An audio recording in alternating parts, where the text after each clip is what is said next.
Olá pessoal, bom dia, tudo bem com vocês? Pastor Júnior Araújo aqui para nós, mais uma vez juntos nós acessarmos segredos divinos no livro de Provérbios. Hoje nós vamos para o capítulo 16 e vai já preparando aí tuas anotações, você que gosta de anotar, tá bom? Para a gente extrair os segredos divinos dentro desse capítulo. Eu quero pedir a você que está chegando aqui a primeira vez, que se inscreva no canal, ative o sininho de notificações para que você receba os próximos vídeos. Nós temos já uma playlist aí no canal com os capítulos 1 até o 15 de Provérbios. E eu quero que você volte e assista, se você não assistiu, para extrair, absorver, acessar todos os segredos divinos que nós estamos aqui compartilhando com você dentro do livro de Provérbios. Eu quero também pedir a você que nos ajude clicando no like. Por quê? Porque quando você clica no like, você está dizendo ao algoritmo do YouTube que esse vídeo sobre sabedoria bíblica, sobre conhecimento de Deus, ele é relevante e o próprio YouTube vai disseminar isso para outras pessoas. Então, por favor, nos ajuda aí com o seu like. E nós vamos agora entrar na leitura e comentário de Provérbios capítulo 16. Vamos lá? Do homem são as preparações do coração, mas do Senhor a resposta da língua. Todos os caminhos do homem são puros aos seus próprios olhos, mas o Senhor pesa os espíritos. Confia tuas obras ao Senhor, e os teus pensamentos serão estabelecidos. Esses três primeiros versículos tem muita coisa aqui para se falar. Ele já começa dizendo que do homem são as preparações do coração. Ou seja, cabe a você planejar. Eu não sei em que época você está assistindo esse vídeo, mas está sendo gravado aqui em dezembro, já chegando o final do ano. Hoje é dia 25, feriado, e nós estamos comemorando o Natal. E estamos aproximando do final do ano, onde normalmente as pessoas começam a traçar os seus planejamentos para o ano que vem. Mas vou te falar aqui uma grande verdade, um segredo. Quem começa a planejar o ano de 2021 em dezembro, normalmente é aquelas pessoas que vão entrar em 2021 e não vão fazer nada do que planejaram, infelizmente. Aqueles que planejam o ano de 2021 já estão com o ano de 2021 pronto em planejamento, talvez desde a metade do ano, desde o último trimestre, tá? De outubro para cá já começou a planejar o 2021. Mas você que não planejou ainda, há tempo. A sua vida precisa ter planos. E aqui o texto diz: do homem são as preparações do coração, ou seja, cabe ao homem planejar. Mas do Senhor vem a resposta da boca. Todos os caminhos do homem são puros aos seus próprios olhos. Vai ter muitas vezes rotas, caminhos que você acha que é legal traçar, mas quando você consulta a Deus, vai ter pessoas que você acha interessante se conectar para poder ajudar você a avançar e a crescer. Mas quando você consulta a Deus, Deus sabe pesar o espírito de cada um. Então, aquilo que para você parece bom, Deus pode abrir os seus olhos e fazer você perceber que na verdade não é bom. E ao final diz assim, ó, os planos que você fez, confia essas obras nas mãos de Deus e os teus pensamentos vão ser estabelecidos. Quer uma garantia de que os teus projetos vão chegar ao fim? Confia tudo nas mãos de Deus e vai fazendo a tua parte, tá bom? Assim como cabe ao homem planejar, cabe ao homem também executar. Então não fique só no planejamento. Versículo 4. O Senhor fez todas as coisas para si, sim, até o perverso para o dia do mal. Todo aquele que é orgulhoso de coração é abominação ao Senhor. Não ficará impune, mesmo de mãos postas. Você que está acompanhando a série de vídeos, percebeu no capítulo 15 que nós colocamos o vídeo ontem. Você que não assistiu, assista, você vai perceber isso. Que já no capítulo 15, 3 vezes nós identificamos coisas que são abomináveis a Deus. O que é uma coisa abominável? Aquela coisa que lhe causa ojeriza, que lhe causa realmente repulsa. Você não quer aquilo perto de você, é uma abominação. Se você vê o capítulo 15, voltando o vídeo aí, você vai perceber a analogia que a gente fez, o link que a gente fez com o Apocalipse, com as frases de Jesus falando para a igreja, a respeito do frio, do quente e do morno.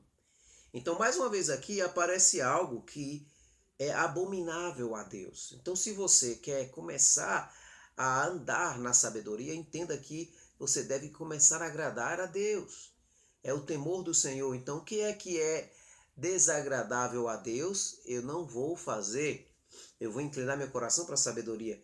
E aquele que é orgulhoso de coração, isso é abominação para Deus. Não ficará impune, mesmo de mãos postas. Pela misericórdia e verdade, a iniquidade é purificada. E pelo temor do Senhor, os homens se apartam do mal. Olha aí. Quando os caminhos de um homem agradam ao Senhor, ele faz até mesmo seus inimigos estarem em paz com ele.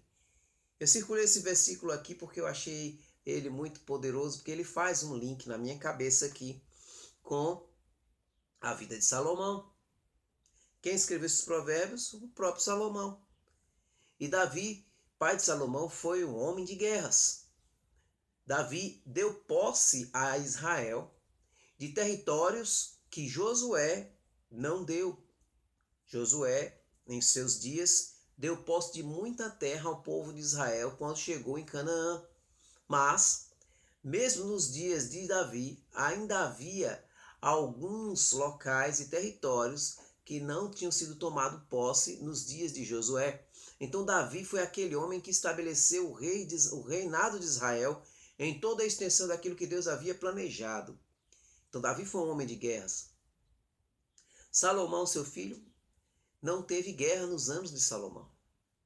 Olha que interessante. Não houve guerra. E eu te pergunto, você consegue construir, isso é um segredo divino, viu? Pega aí, ó. Você consegue construir em tempo de guerra ou em tempo de paz? Sempre que há tempo de guerra, os recursos da nação são destinados ao campo de batalha. Então, muito difícil você construir, expandir, fazer prosperar e crescer a nação em tempos de guerra. Mas quando há tempo de paz, as coisas começam a ir para o lugar e começa a prosperar, a crescer, construir, empreender, avançar.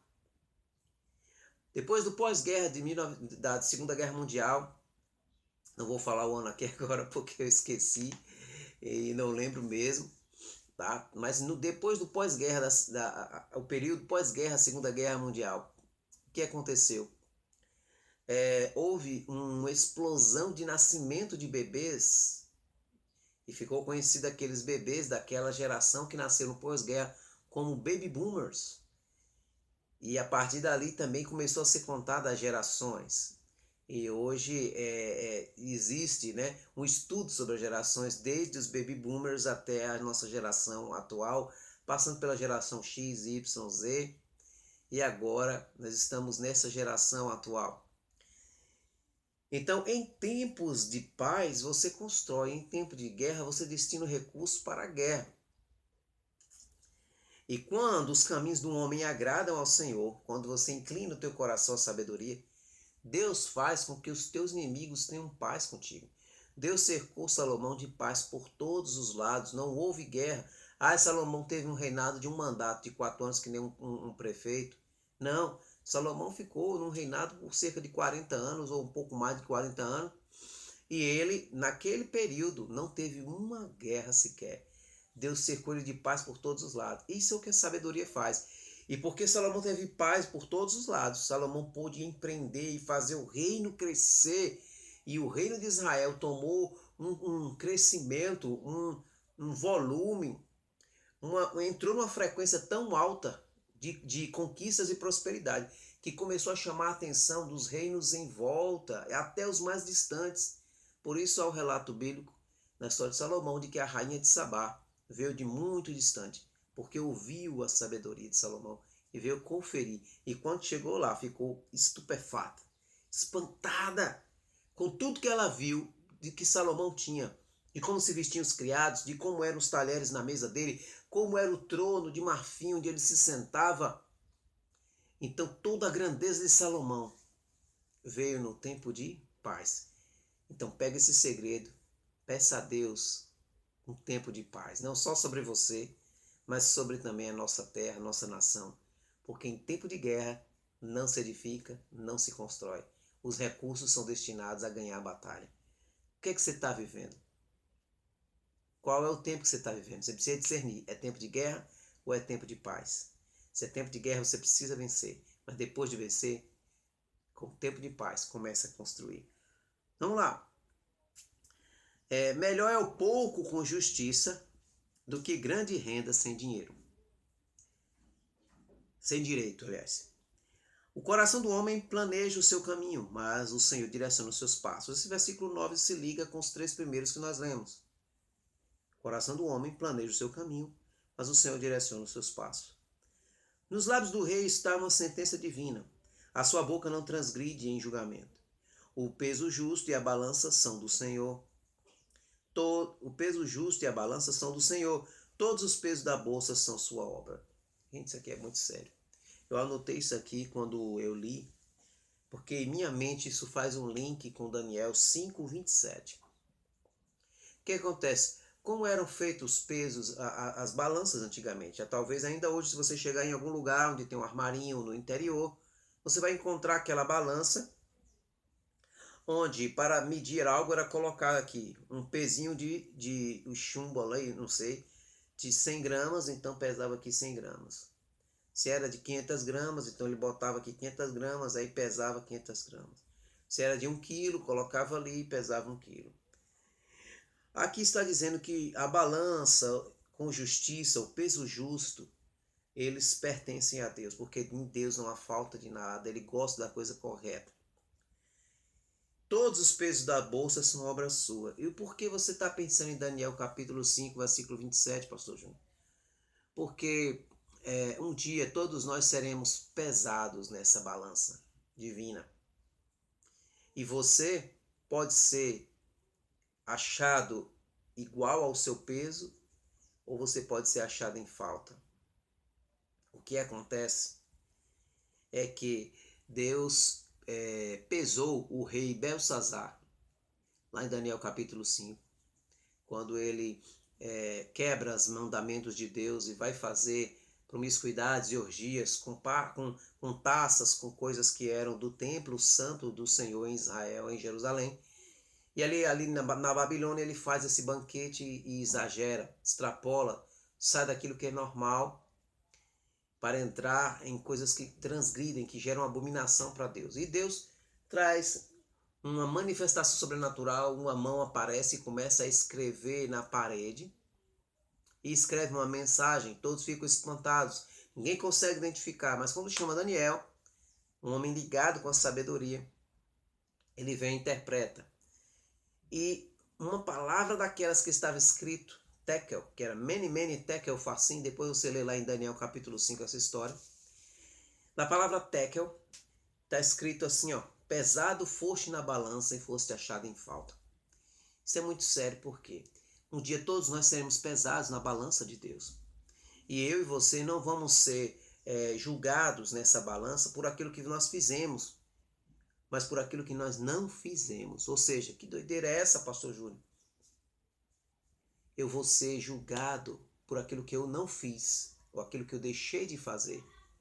Porque Deus tem um peso para a minha vida, e esse peso está ligado à minha missão na terra e ao meu propósito de vida. E se eu não vivi aquilo que Deus planejou para mim, eu fiquei em falta. Então Deus vai dizer, eu criei você para ser um pastor e compartilhar os segredos da minha palavra com as pessoas. E eu vou dizer, mas Deus, pastor não, eu fui um advogado na terra. Eu fui um advogado. E eu ganhei muito dinheiro, eu prosperei, ajudei outras pessoas, mas eu não te criei, o teu peso não era esse. Eu não te criei para você ser advogado, eu criei você para ser um pastor. Então, cada um diante de Deus tem o seu peso. Isso é muito sério. E só porque você talvez não acredite em algo, não significa que não exista. Então vamos lá. É abominação aos reis cometerem perversidade, porque o trono é estabelecido pela justiça. Lábios justos são o prazer dos reis, e eles amam aquele que fala reto, com verdade, com justiça. Isso gera confiança. Confiança. Até se você é um funcionário. Até se você é funcionário de um patrão, e se você fala a verdade, isso gera confiança. E ele vai saber em quem pode confiar e quem não pode confiar. Ele vai confiar em você. A ira de um rei é como mensageiro de morte, mas o homem sábio a pacificará. A luz do semblante de um rei, na luz do semblante de um rei está a vida. E o seu favor é como nuvem da chuva tardia. Quão melhor é adquirir sabedoria do que o ouro e adquirir entendimento em vez de escolher a prata. Isso aqui é você adquirir o caminho para acessar os segredos de Deus. E quando você percebe quão importante é isso, você sabe que prata ou ouro vem muitas vezes depois como consequência. A estrada do reto é desviar-se do mal. Aquele que guarda o seu caminho preserva a sua alma. Orgulho precede a destruição. O espírito altivo precede a queda. Nós já falamos que o que é orgulhoso de coração é abominação para Deus. E o orgulho está ligado à destruição. Então, quem é orgulhoso vai ser destruído. E aquele que tem um espírito altivo vai cair. É isso que acontece. Melhor é ser de espírito humilde com os mansos do que dividir o despojo com os orgulhosos. A humildade. E olha aqui, ó, é humildade de espírito. Não é humildade de uma roupa rasgada, de uma sandália furada, tá? De não saber conversar direito, que eu sou humilde. Não, não é isso. E eu não estou desprezando aqui quem não sabe conversar direito. Mas isso não é humildade de verdade. A humildade de verdade está no espírito. Você pode ter muito dinheiro, você pode saber se comunicar bem e ainda assim você ser simples e humilde. E você pode ter alguém que não tem nada. E nós já lemos aqui em Provérbios, nos capítulos anteriores, pessoas que não têm nada e acham que são alguma coisa e não são humildes. Humilham. O orgulho não está ligado à pobreza ou à riqueza. Tem gente que é orgulhoso sendo pobre e mesmo assim tem gente que é orgulhoso sendo rico. Então não está ligado a essa condição. Está ligado ao que está no coração da pessoa. Aquele que lida sabiamente com um assunto encontrará o bem. E o que confia no Senhor, feliz é ele. O sábio de coração será chamado de prudente. E a doçura dos lábios aumenta o aprendizado. Sábio de coração. O entendimento é uma fonte de vida para aquele que o possui, mas a instrução dos tolos é a loucura. O coração do sábio ensina sua boca e acrescenta o aprendizado aos seus lábios. Gente, quão profundo é esse versículo 23 aqui de Provérbios 16. Quão profundo é esse versículo. Eu poderia gastar com você aqui horas e horas falando só sobre esse versículo 23. Certa vez eu estava com um amigo meu em casa e nós começamos a conversar por volta das 10 horas da noite. Ele ia dormir lá em casa. Ficamos na sala, janela aberta, conversando. E 10 horas da noite começamos a conversar sobre esse versículo. E quando nós abrimos os olhos e percebemos, já era 5 horas da manhã, o dia começando a clarear porque a janela estava aberta. A noite passou só nesse versículo. Tem muita profundidade aqui. Mas eu só quero deixar algo para você que é o seguinte. O coração do sábio ensina a sua boca e acrescenta o aprendizado aos seus lábios. O que procede da sua boca foi ensinado pelo seu coração. Mas o seu coração precisa, antes de ser mestre da sua boca, ele precisa ser aluno. Porque todo aquele que um dia é mestre, primeiro foi aluno. Então, como é que o teu coração vai ensinar a tua boca se ele não se assentar na cadeira de discipulado com aquele que pode ensinar ao teu coração? Você está entendendo o segredo aí? Você está entendendo o segredo aí? O teu coração, ele é um mestre para a tua boca. Mas todo aquele que é mestre antes foi discípulo, aluno, estudante. Então o teu coração precisa sentar na cadeira da escola do Espírito Santo, a escola da sabedoria, para receber o download do céu, das coisas que só Deus pode te dar no teu coração, no teu íntimo, no teu espírito.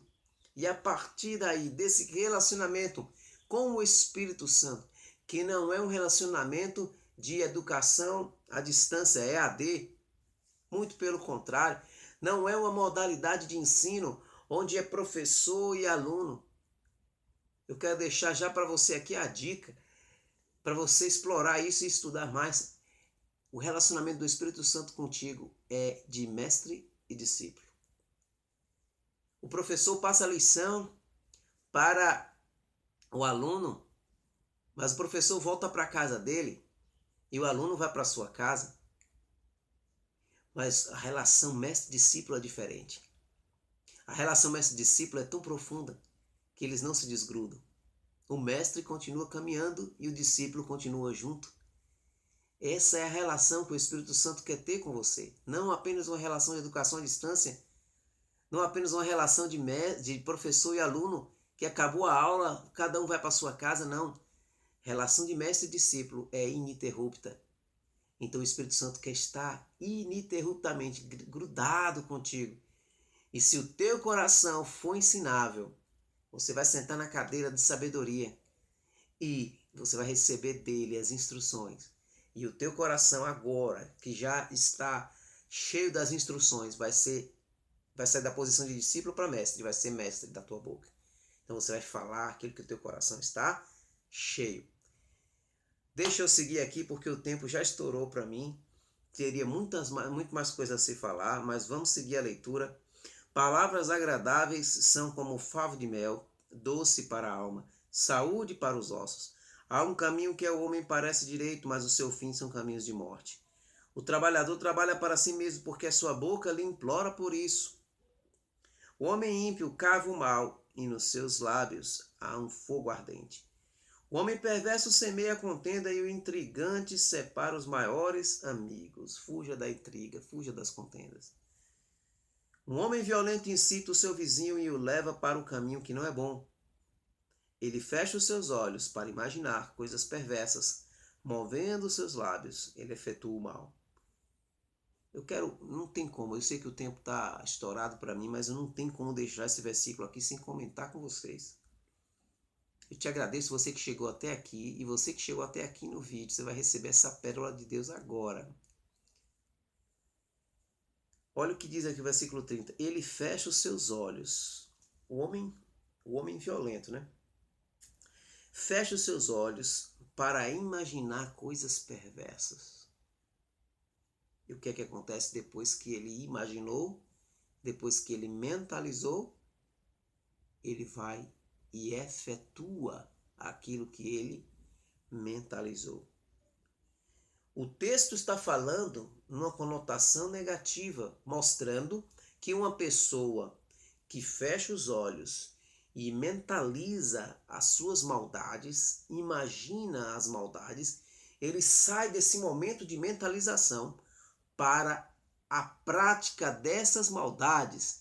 Mas apesar do versículo estar mostrando um comportamento negativo, o princípio aqui, o segredo por trás é poderoso. Inverta a polaridade agora e saia do negativo e venha para o mundo da fé, do positivo, do possível, do realizável. Então, da mesma forma que o perverso violento, ele tem a capacidade de fechar os olhos e mentalizar as coisas que ele quer fazer, e após a mentalização ele sair para executar. Se você fizer isso na direção do bem, na direção das coisas certas, você também vai dar certo. Pegou aí o segredo? Pegou esse segredo, gente? Isso é forte demais. Você pode fechar os seus olhos. Você pode imaginar. Deus te deu capacidade de imaginação. Você pode mentalizar as coisas que você quer viver, que você quer realizar, que você quer fazer. E após a mentalização, você sai para a execução. Tem gente que vai pegar esse segredo e vai usar para a maldade, infelizmente. Esses darão conta a Deus. Mas não é porque alguém está usando para maldade que o segredo é ruim. O segredo é bom e pode ser usado para coisas boas. Então, olha o que diz aqui: imaginar, efetuar. Fecha os olhos para imaginar, depois sai para efetuar, para realizar. Isso é poderoso. Isso é muito poderoso. Isso não é pensamento positivo, porque o pensamento positivo não resolve nada. Isso é você enxergar pela fé aquilo que você quer pronto e realizado. E você sair. E quanto mais riqueza de detalhe você tiver nesse momento de mentalização em fé, significa que realmente você vai alcançar isso que você quer. E agora a próxima etapa é sair do campo do pensamento e imaginação e ir para a execução. Então use esse princípio na tua vida. As cãs é uma coroa de glória se for encontrada no caminho da justiça. Cãs aqui é cabelos brancos, é idoso, a velhice. Aquele que é tardio em se irar é melhor do que o poderoso, e o que domina o seu espírito do que aquele que toma uma cidade. Tiago 1,19 diz que todo homem seja pronto para ouvir, tardio para falar, tardio para se irar. Então, se você é tardio para se irar, você é mais poderoso do que... você é melhor do que os poderosos. E o que domina o seu espírito, ele é mais forte do que aquele que toma uma cidade. Isso fala de inteligência emocional. A sorte é lançada no colo, mas sua total disposição é do Senhor. Gente, muito bem, chegamos ao final aqui do capítulo 16 de Provérbios. Sei que extrapolamos um pouco o tempo, mas valeu muito a pena. Não poderíamos deixar de comentar esses segredos aqui com vocês. E eu quero dizer a você que chegou até aqui, que deixe o seu like, se você ainda não deixou, tá bom? Comenta o que mais te impactou nesse capítulo aqui embaixo e compartilha. Transborda, deixa fluir para pelo menos 5 amigos essa mensagem do reino de Deus hoje, tá bom? Para você, sabedoria bíblica. Amanhã nós vamos estar aqui acessando segredos divinos no livro de Provérbios, no capítulo 18. E hoje você fica com esse bônus extra aí de presente. Para aquele que é sábio, para aquele que ama a sabedoria e ama ser instruído, 1 minuto ou 2 a mais ou 3 a mais não vai fazer muita diferença. Para quem é sedento por coisas da sabedoria, você na verdade quer até mais. Então Deus abençoe você, um grande abraço e nos vemos no próximo vídeo amanhã com Provérbios capítulo 17. Bom dia!